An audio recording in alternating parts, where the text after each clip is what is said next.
It's the Premium Pete Show. Internets, welcome back to another episode of the Premium Pete Show. Sitting here with my guy, okay, longtime friend, Philadelphia's finest. Yes, sir. The one and only Freeway. Flamethrower. Early. I'm a bearded rap legend in a Range Rover. Listen, talk about it. You know what I like? You're What's back. that? You're back with Roc Nation, man.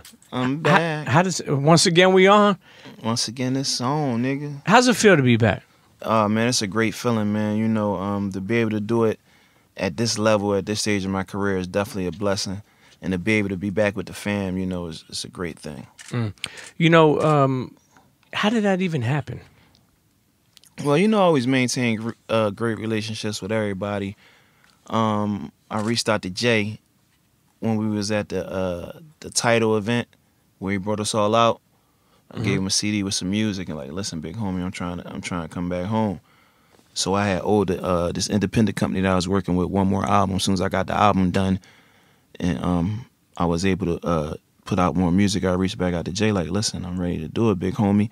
And he said, let's make it happen. I tell you that goes to show how important relationships are. Yeah. You know, I think sometimes people burn bridges. Sometimes people don't think about the future. But you think about that. You know, stay moving, stay connected. You know what I mean? Yes, and it's still prospering. We in 2018, and it's still prospering. You Most know, definitely. I know you're eating different, okay? But for people listening, okay, that want to know, the best cheesesteak in Philadelphia, in my opinion, is Ishkabibbles. Am I wrong? Ishkabibbles is good, but the best place to get a cheesesteak from Philly is a corner store. Like, you gotta go to a corner store in the hood where they might not have cleaned the grill since the morning. And you get all the flavor on the steak and, like, you know what I mean, salt, pepper, ketchup, mayonnaise, fried onions. That's where you get the best experience from. So like a bodega. Yeah, like a bodega. We don't call them bodegas in Philly. Well, the Poppy Boys call them bodegas down in Badlands, but we just call them like corner stores, you know. Yeah, see, I like Ishkabibbles, but I guess I'm gonna have to start hitting the corner stores. Yeah, next time you come, just hit me. I got you. Of course. Now, listen, I want to clear some things up for people listening that know about Philadelphia, and I need to know this because I don't think I fully know. What the fuck is a John? Like, a John could be anything. Okay, see, there we go. Now I'm understanding more. Yeah, like a John, like I could stop past the John before I go to the John to pick the John up and then take the John back to the crib. John could be the cheesesteak. Yeah, John could be like, oh, that John was good. Like, you be like, did you just had a cheesesteak? Yeah, that John was crazy. That John tasted good. Or like, damn, you was with such and such. Yeah, that John had it in. Like, she was, you know what I'm saying? So John could be anything. Or we in some beef. Yo, run and get the Johns. We gotta go get these niggas. Like, you know what I mean? John could be anything. See, I finally get it. You cleared it up for me. Yes, sir. You know, we spoke about this before, but before you even start to have health issues, and you know, now you're focusing more on dialysis. You had kidney failure. Yeah, right? September 2015, I was diagnosed with end-stage renal failure. I gotta do dialysis 3 times a week, 4 hours a day. So no more cheesesteaks for your boy. Yeah, you're eating healthy. What are you eating these days, though? I stopped eating chicken and beef. I eat seafood, vegetables, and stuff like that. And I didn't have to do that as far as my dialysis. I just did that on my own. Like, as far as the dialysis diet, it's only a certain amount of fluid I could intake a day. I had to leave like potatoes and stuff like that alone. Anything with like high phosphorus, I had to stay away from. So how did you know that, like, you weren't feeling well and you just went to the doctors? Like, yeah, I was just feeling crazy. I was feeling real fatigued. Food started tasting funny to me. Like, it had like a metal taste, and like everything was just out of whack. I knew something wasn't right, so I went to the doctors. Yeah. You know, I remember when you announced that you were going through, and you know what you were going through, and I remember how much hip hop showed love. Yeah. And cared. Like, how much did that mean to you to see that love pouring in? Oh, it means everything to me, man. You know, I definitely appreciate all the love and support that everybody gave me, and I felt the prayers and I felt the love, and you know, it's been getting me through.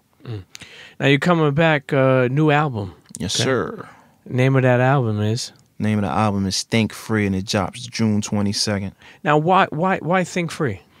Well, you know, first and foremost, if you want to be free, you have to have that mind state. You know, you got to think free. And the reason why I chose to call the album Think Free is I was going through so much in the past couple of years, you know, with health issues, personal issues. And, you know, once everything got cleared up, you know, I got the situation back with the Roc, I just felt free. I was in a free mind state, and that's the mind state I wanted to in when I was recording the album. You know, you got 13 songs on this album. Yes, sir. Any features? Yeah, I got some great features on the album, man. Amazing features. We talking about who's on there? I got my sister Faith Evans on there. We got a crazy joint on there. I got my brother Lil Wayne Tunchi on there. We got a crazy, amazing joint on there. I got my brother Lil Uzi Vert on the album. Philadelphia. Yeah, I got BJ the Chicago Kid on the album. Damn. Chameleon on the album. I got Jada Kiss on the album. I got Joe Crack the Don on the album. What the fuck? Yeah, what's going on here? You coming back? You ain't playing. Yeah, you already know how I do. Of course. Know, Philadelphia Freeway, I had amazing features on the album, you know, so I felt as though it was important to make sure I had some great features. You know, just as much as you love hip-hop, you know, hip-hop has loved you. And yes, and one thing we spoke about before we got on air was just like shouting people out, like shouting like people that are around you. Like, I know you always talk about how important Just Blaze is to you. Yeah, I got a lot of love for Just Blaze. He did so much for me and for my career, man. You know, are you still doing things with Just? Or yeah. He sent me a folder of some heat. You know, we definitely gonna get it cracking. Even people like local, and the reason why I mention is I love when we get a chance to shout. I don't think people shout people out enough. Yeah, you know what I'm saying? Yeah. Like the guys from Suplex. Yeah, shout out. So you see these things I got on my feet? Oh, come on. They just laced me with these joints yesterday. Shout out my boy Mike at Suplex. You know, they always show me love every time I go through there, man. Amir, Blame the Label. Yeah, shout out Blame the Label. We're doing our shouts right now. Shout out Platinum on South Street. You know, it's like one of the only spots in Philly where you could go get some ball mains and some Versace, some Moschino, you know, without having to go all the way to KOP. You know, I remember when you spoke about going on tour at a young age. Yeah. I think you were saying that Jay was eating good early. Yeah, Jay was eating good early. Crab cakes, baked chicken, you know, healthy stuff. And he'd be like, I'm telling y'all, you know, you better eat healthy. But you know, we young knuckleheads, cheeseburgers, French fries, whatever we want any time of the night, you know, just, you know, being reckless. You know, you think about like everything you've been through, you know, the dialysis, dealing with going to the doctors. You said personal issues. Yeah. You know, I ask this a lot to people, but have you ever went to like a counselor, a therapist to like just talk about some things? Or no, I actually thought about it, you know, and that's something that I might still do.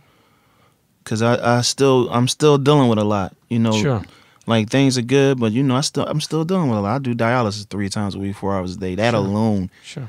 Sometimes I'll be sitting in there like, yo, I can't believe this is my life now. I'm the fuck in this joint. Like, you know what I'm saying? So it's something that I thought about, you know, I might explore that. Yeah. You know, especially after I heard Jay say that he did it and it was like it really was a help to him. Sure. You know what I'm saying? So sure. I think like sometimes we always looked at it like, you know, we got to pay someone to talk to them, or, you know, we got to like, I just think it was always looked at wrong for many years, because I'll be honest with you, and I don't know how you go about this, but I'm always spinning, and I don't know how to really you know, calm my mind, you know. Yeah. And I think as people we need to find some type of peaceful things that we can unwind. Yeah, most definitely. One thing about being Muslim is I pray 5 times a day, so I leave the world. What do you pray for? I pray for everything. I pray for my peoples, my family. I pray when I'm doing great. I pray when I'm not doing great. You know, I pray 5 times a day. You know, so that alone keeps me calm. You know, I could be like going through it, ready to go shoot somebody, and then a prayer come in, and then I pray, and it'll calm me down. You know what I'm saying? So, that's important. yeah, you know, it's funny that you say like I pray when it's good, I pray when it's bad. You know, when I grew up. Now I go to like non-denomination. I go to church like Baptist, but I grew up as a Catholic, and I feel like from what I learned from like my parents or whatever, I would just go to church until I had to. When I didn't have to go, I didn't go anymore. Yeah. But I only prayed when things went wrong. Yeah. You know what I mean? Like that was poor of me. I didn't think about it when I was young, but I only prayed to like get me out of something. Yeah. Or if something was going wrong. I never prayed. Yeah, we all do that. Yeah. You know, we all. Well, anybody that has faith in God, I'm pretty sure all falls victim to that. But in Islam, it teaches you that you're supposed to pray in good times and bad times, you know, no matter what's going on. Mm. You know, you think about growing up like in Philadelphia.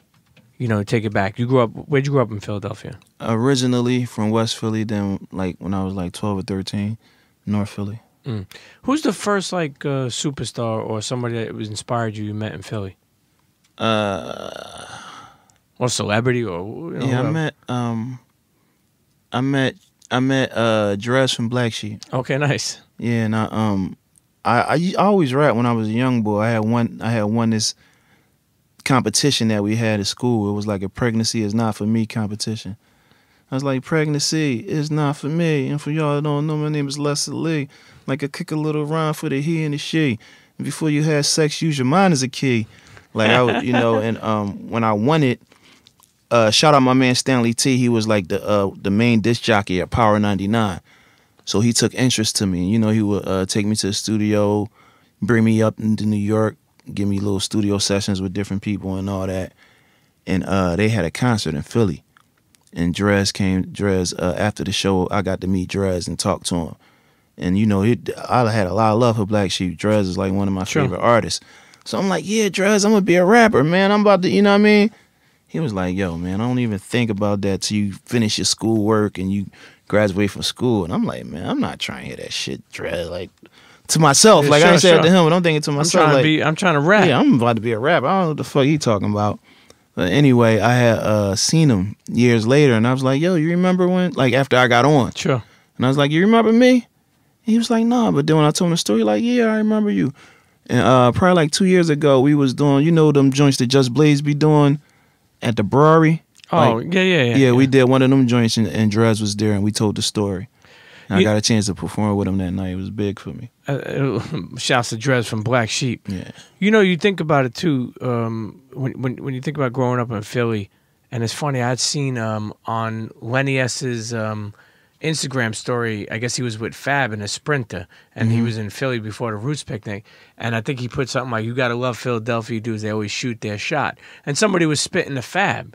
Yeah. And you know, and I'm sure that shit happens to you. How do you, like, in these days, like, how much different is it? Like, meaning, like, when someone, I'm sure people come and spit for you, right? Yeah. How does that, do you think anybody ever has a chance when they do that? Not really.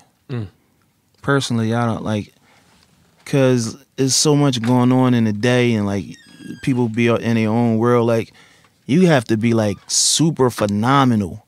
Sure. You know, to probably get somebody's attention, you know, because it's just so much going on.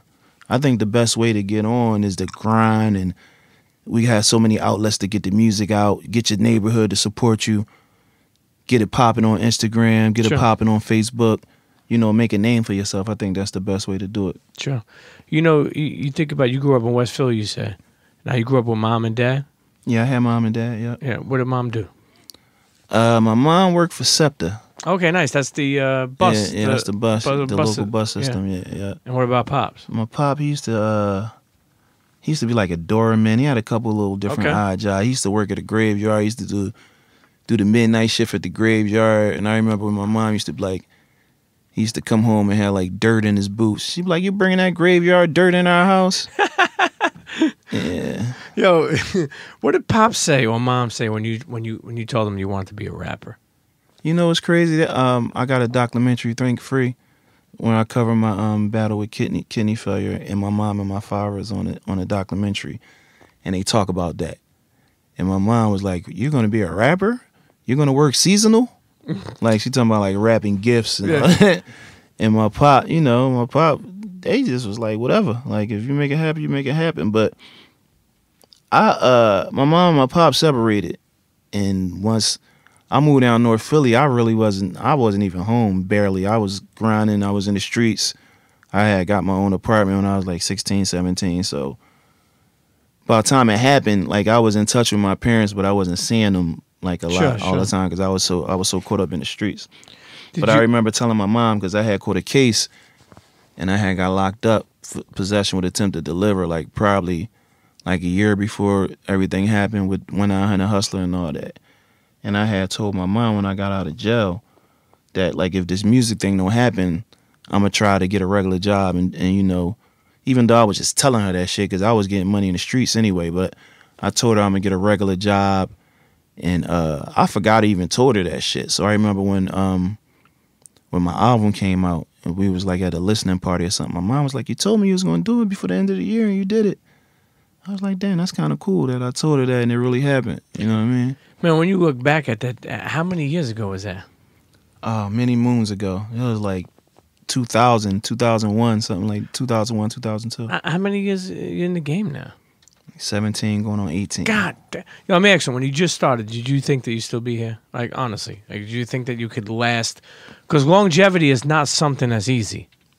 I did, though, because it's me. Like, you know, I definitely felt as though, like, even before I got on, I felt as though I was going to do it. I can do it as long as I got a solid chance, you know what I'm saying? So who thinks that they're going to fall off? Like, I'm pretty sure nobody feel like they're going to fall off. In the back of your mind, you could be, you know, I'm not saying everybody thinks different, but in the back of your mind, you could be a little like, yo, I hope this shit works out. No, I definitely felt like I hope it work out, but then when I got signed to Roc-A-Fella, I thought that was never going to end. Like Roc-A-Fella, the Dynasty, what we was doing, running around touring with Jay and all that, I thought that never was going to end. Then when the breakup came, I just went back to doing what got me on in the first place, and that's hard work. And I was able to maintain a successful independent career. You know, being independent has worked well for you actually over the years, in my opinion. You know, yeah, definitely got critically acclaimed albums. You know, the project I did with Jake One, the Stimulus Package, project I did with Girl Talk, Broken Ankles. You know, shout out to Amir. He lined that up. You know, that was a layup for me. Diamond in the Rough. You know, I did with Baby Grand. You know, Free Will. I did with Baby Grand. You know, so then shout out my brother Jacker, rest in peace, from the West Coast. Me and him did an album together, Highway Robbery, which was big because we connected the East and the West Coast on a project, man. Yeah. It was really, really huge, man. I got a lot of love for the brother, too, man. How did that connection even come about? Probably like 2004. I was on tour with Jay. I was out there, and I ran into him, and Jacker wanted to buy a verse from me. So I went to the studio, started vibing out with him. I'm like, damn, these niggas is dope. And they was Muslim, like how I'm Muslim. Sure. And it was like they was doing the same thing we was doing in Philly, but they just was in Cali.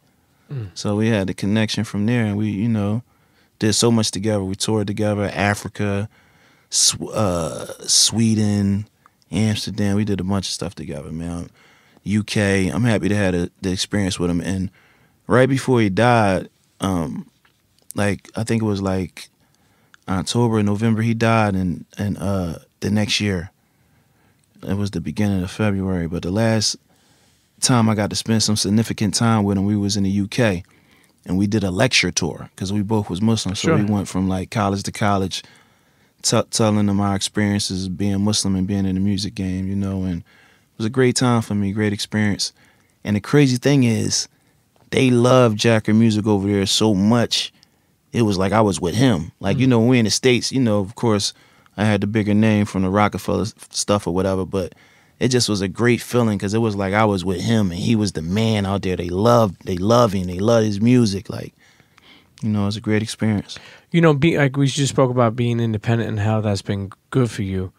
What do you think that, you know, Roc Nation, like, what do you expect, like, you know, moving back with Roc Nation, you know, what do you expect? Like, what would you like to see happen out of that? Oh, man, just to be able to have a machine behind me and to be able to have the platform and be able to have the reach to actually get the music to the people, you know, because when you're independent, it's harder to get your music to the people, you know, but when you got a machine behind you, you have different departments, different offices that do different things, and everybody pushing together to make the project successful. You're gonna go on tour with this? Yeah, most definitely. Yeah, we lining a few tours up right now. You know, when you think about Philadelphia hip hop, you know, what do you think besides yourself when you think like Philadelphia hip hop? It's, you know, soulful. And it could be man. young and soulful. You know, hunger. You know, pain. You know, I think every Philly MC has that. You know, even from Will Smith all the way to Lil Uzi Vert. You know what I'm saying? It's that passion in the music.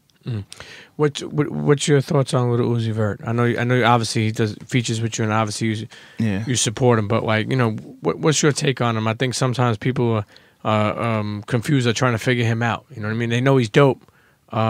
He's different, which I like. You know what I mean? Like, he doesn't have to be like everybody else. He don't have to dress like you. He don't have to rhyme like you. Yeah, I think he made his own lane for himself, and he a rock star. Sure. You know, they love him, man, and I'm proud of him, man. He got his own lane. He doing his thing. He's selling shit out. He crowd surfing. You know what I mean? He doing him, man. Young kid is living his life, man. Making a lot of money, taking care of his family. Sure. Who else from Philly you like? Oh man, we be here all day. Any young kids? You know, I got a lot of love for my man Core. I just did some stuff with him. Butter Knife in the city doing his thing. I just did a record with Rico Havoc and Bugsy. You know, Rico Havoc is another up and coming artist from Philadelphia that's doing their thing. Shout out Lee Mason. She just signed to Rough Riders. My team Ice City doing their thing on the up and coming. There's so many people. So many people that's doing their thing, man. So when we spoke about you growing up in Philly, and you spoke, you know, who were some of your inspirations outside of Philly, like in hip hop or just in general? I got a lot of, you know, I like music. If I could close my eyes and I can vision what the artist is talking about and I can feel it, then I could rock with it, you know, for sure. Was there a certain artist that you saw that you were like, yo? When I was young, coming up, of course, like Drez, like I was telling you, Drez from Black Sheep, Tretch from Naughty by Nature. You know, as hip hop started to evolve, you know, Tupac, Big, Jay, Nas. You ever met Big? No, I never got a chance to meet Big. Pac? Nope, never got a chance to meet Pac neither. I feel like I know them, both of them, though. But sure, through the music. Yeah, never got a chance to meet them.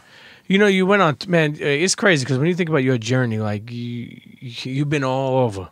You know, you traveled the world. Yeah. Kid from West Philly, traveled the world. Most definitely. Think about that. Traveled the world off of a gift that I got, you know. It's amazing, man.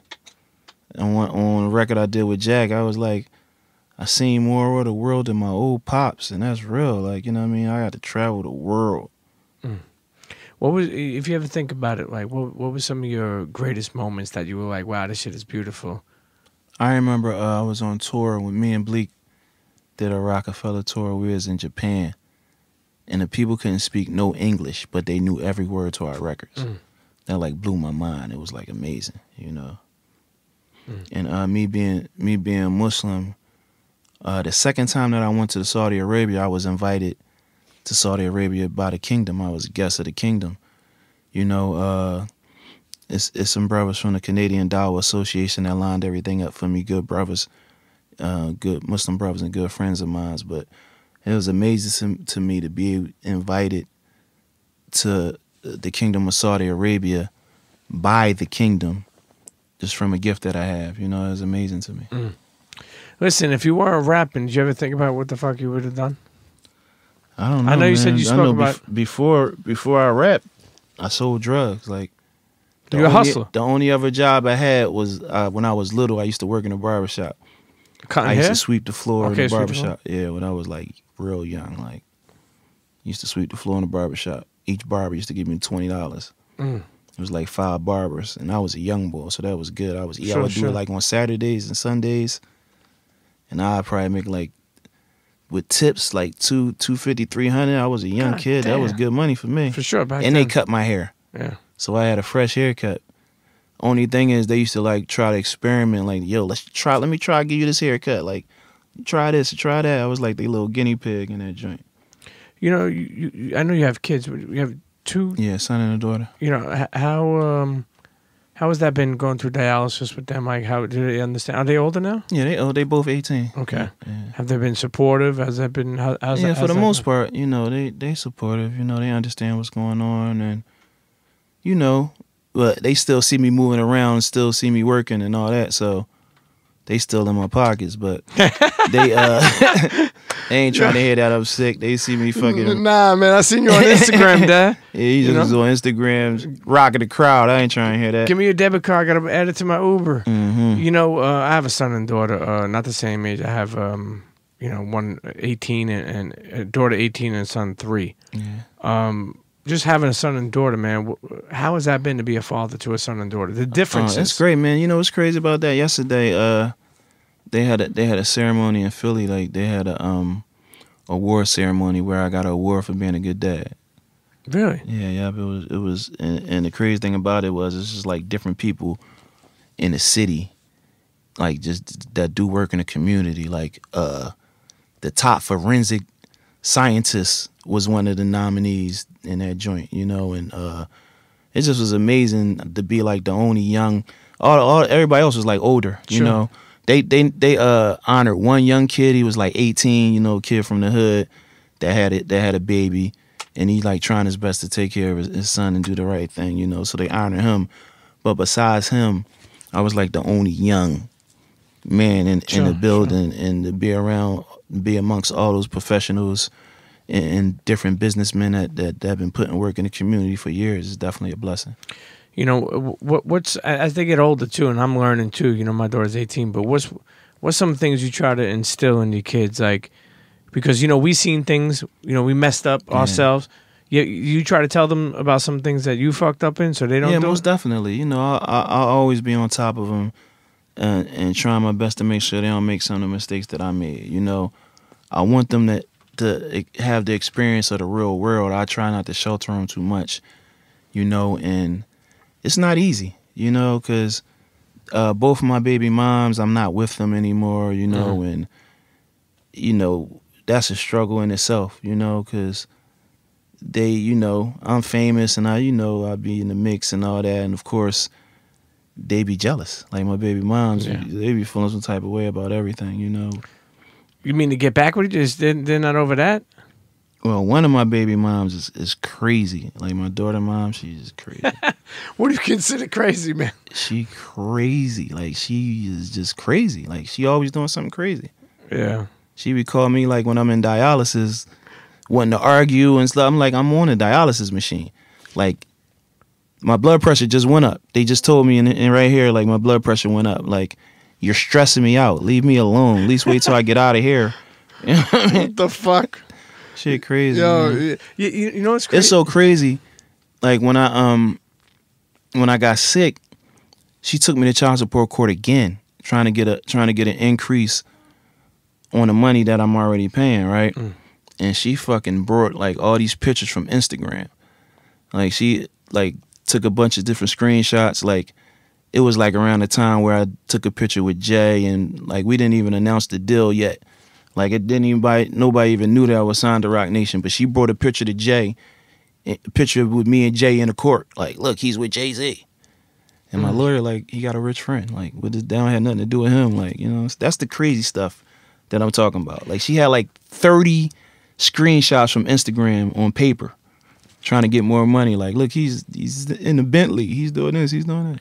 You know what's crazy when you see things like that? Honestly, is sometimes it makes you feel like, damn, no matter what the fuck someone goes through, that like life moves on. Like people are trying to like, you know what I'm saying? And not only with her, like you ever feel like, and I know you have a lot of people around you, but you ever feel like you're alone, you know, on this, or you ever feel like you're on a battle all by yourself, even though you got people around you? I just dropped a record. Well, we just premiered a record today with Beats One with Ebro. Shout out to them. Shout out to Ebro. And the name of the record is All Falls Down.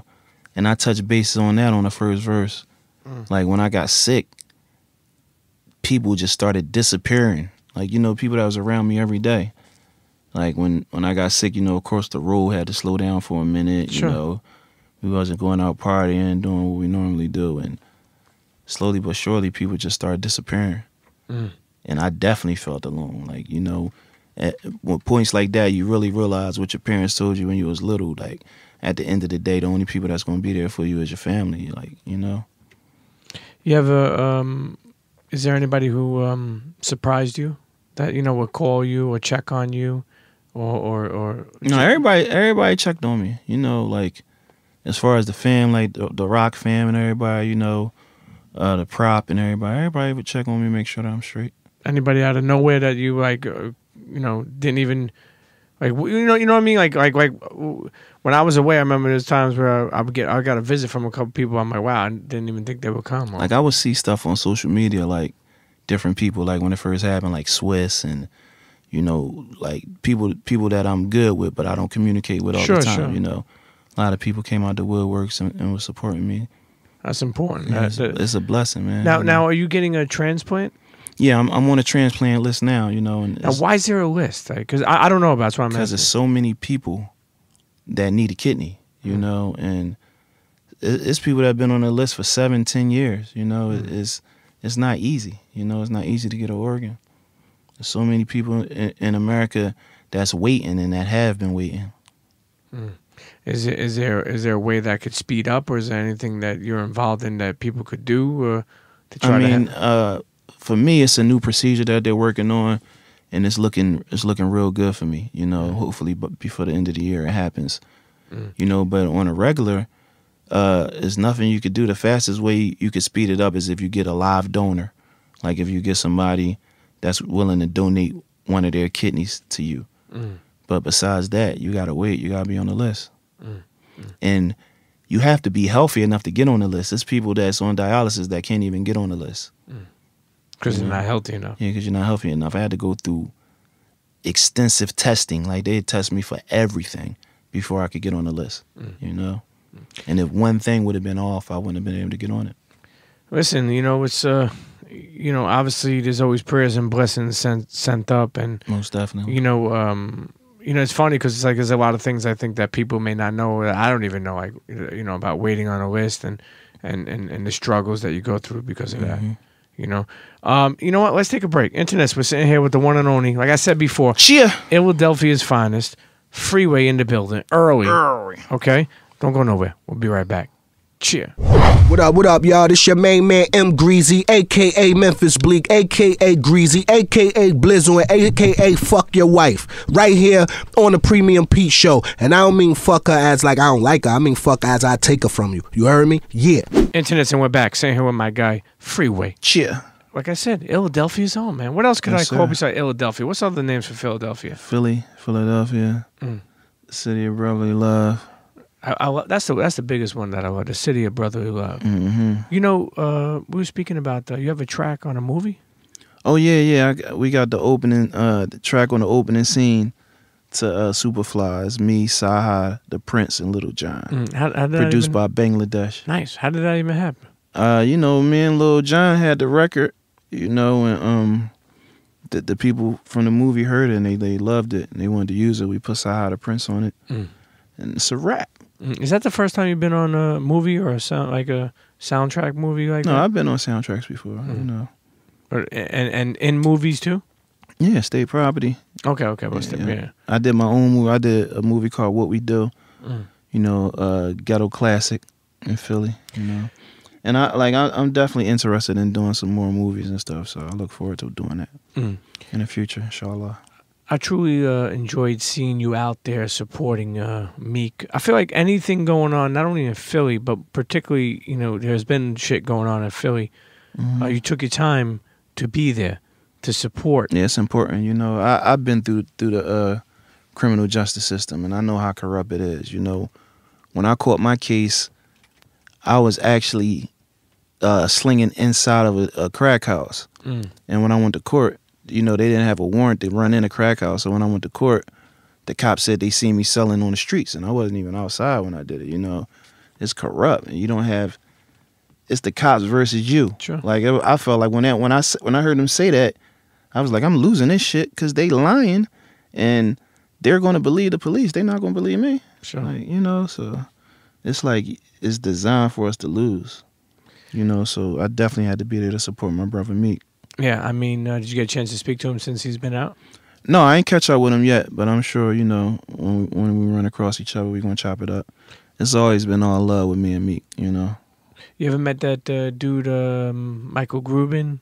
The guy who owns part of the Sixes, and I haven't met him personally. I've been in a room with him a couple of times, but we never met personally. Seems like he was destined to try to help Meek get out, man. Yeah, man, that's great, man. Meek had a great support system and still do, man.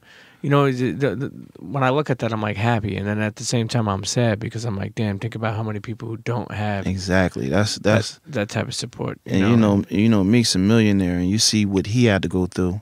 He said for like 5 or 6 months. So imagine a kid from the ghetto that don't have any funding or have any support, probably can't even afford to pay a regular lawyer, not to mention a team of lawyers. Sure. Meek had a team of lawyers, and they couldn't get him out. Yeah, with so much backing. I mean, people like Jay and Robert Kraft, and yeah, exactly. Or even people speak up that you would never even think that spoke up for him. Yeah, it's crazy. The system is corrupt. Yeah, I mean, it's just a whole. That's a whole from fucking, the top. Yeah. From the tip top. Yeah. I'm talking about White House, all the way down. It's corrupt. Yeah. You know, when we think about being back at Roc Nation, dropping this album, 13 songs, tons of features. You know, what when you think about it, what does Freeway want to leave behind? Like, when this is all said and done, what do you want people to remember you by? Oh man, just my passion for the music, and just always being the stand-up guy and always delivering, and always trying to push the culture. It's special. It's special too. Like when you're able to, at a later age in your life, make the music you want. Most definitely. Have the fans, who supported you over the years, be there for the journey. Yes, sir. Especially going through what you're going through is even more support for what you're doing. Did you ever, it's funny, this may be a weird question, but did you ever want to like hide your illness?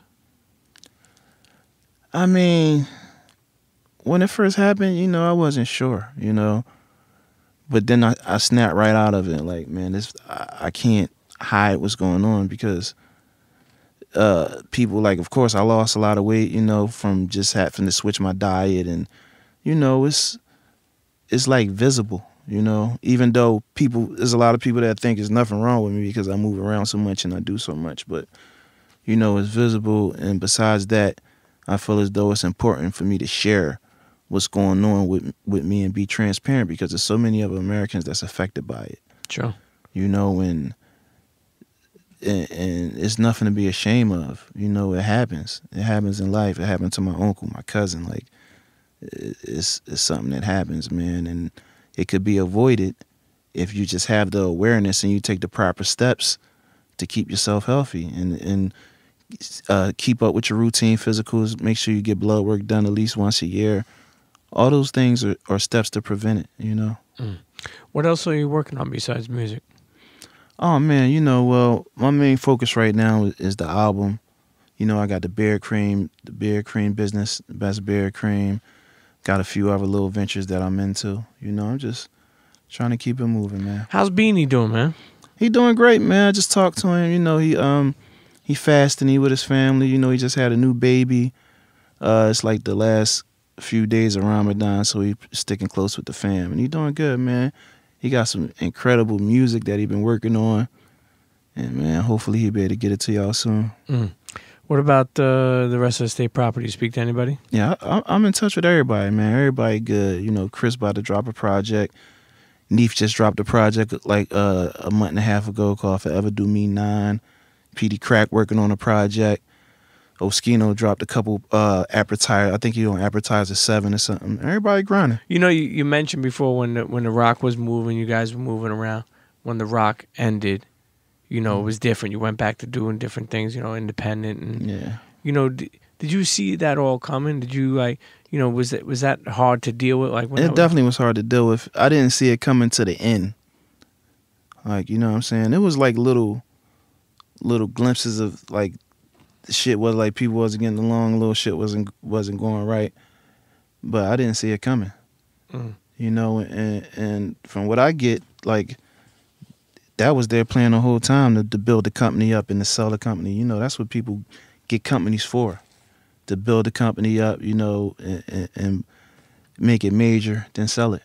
So yeah, I think it's powerful, obviously, that you're back with the Roc, like we were saying before, because I think people try to, I don't know, I just feel free that people try to, pin people against each other. Like they rather see a problem instead of see, people back together or doing things or everything's all gravy. Yeah.